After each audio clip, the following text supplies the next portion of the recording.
Being broke is unavoidable in America. 129,150,000 people, or nearly 50% of adults, consider themselves broke, and 66% of Americans actually admit to living paycheck to paycheck. By the end of this video, I'll share 3 ways to end this cycle. If you're new to the channel, welcome.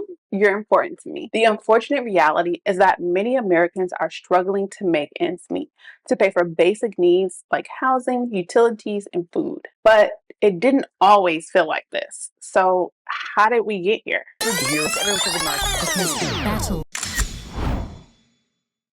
March 2020, a global pandemic brought the world to an immediate halt. 98% of Americans were forced to quarantine, severely restricting consumer spending.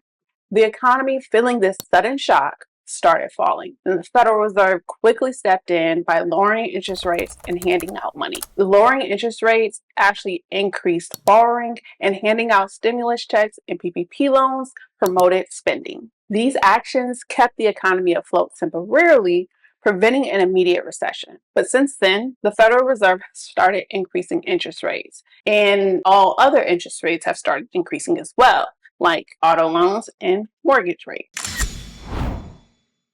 Banks and other companies paused debt payments for many Americans during the pandemic. This helped ease the financial burden of COVID-19. Most notably, the government paused student loan debt payments from March 2020 to October 2023. So for 3.5 years, Americans didn't have to make student loan debt payments, freeing up the money that they were making. But since then, the payment pauses have lifted, and it's been almost a year. And now, many Americans are forced to make those debt payments with limited disposable income. Cost of everything has increased drastically. For example, my favorite ice cream, vanilla milk chocolate and almond Haagen-Dazs ice cream bars, are $4.49 for 3. Where just a few short years ago, they were less than $4.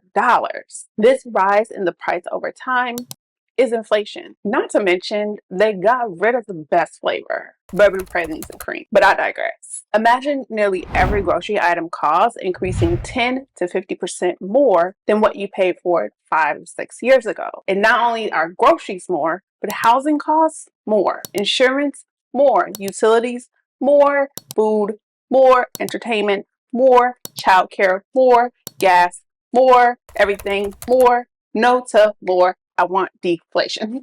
You can easily see how inflation burns a hole in your wallet and eats up your wages, pun intended. And speaking of wages, while the cost of housing, utilities, food, and everything else is increasing, wages are not. They have remained stagnant or grown really slowly since 1979. And I don't know about you, but I wasn't around then. But for reference, Jimmy Carter was the president in 1979. And more shockingly, we have had 7 presidents since then. And with the federal minimum wage at $7.25, just $7.25 per hour, it's no wonder why everyone is feeling broke. And one last point, it's been a whopping 15 years since the federal minimum wage was raised in 2009. But here's 3 simple things I want you to implement today to avoid feeling broke. Create a flexible budget. Track your expenses for at least 30 days to get an accurate understanding of how you spend and how much you spend. Then you want to create a flexible budget, an accurate budget based on real numbers. And be sure to include all expenses. Oftentimes when you go through this exercise of tracking your expenses, you tend to be a little bit more conservative or not want to include everything.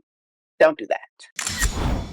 Audit your expenses. Review your expenses monthly to identify areas of financial waste or where the cost versus the value just doesn't add up. Find these expenses so you can either reduce them a little bit or eliminate completely. And then take that cost savings and actually redirect it to more useful and impactful areas like savings, investing, paying down your debt, or, treat yourself a little bit.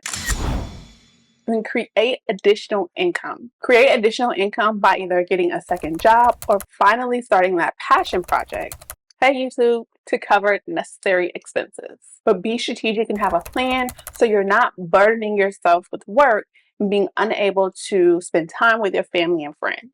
I mean, YOLO. The solutions I shared in this video are just the tip of the iceberg on how to avoid being broke. To get more detailed steps, watch this video here where I share 15 years of honest money lessons I used to retire in my 30s. Boom, cat, and we out.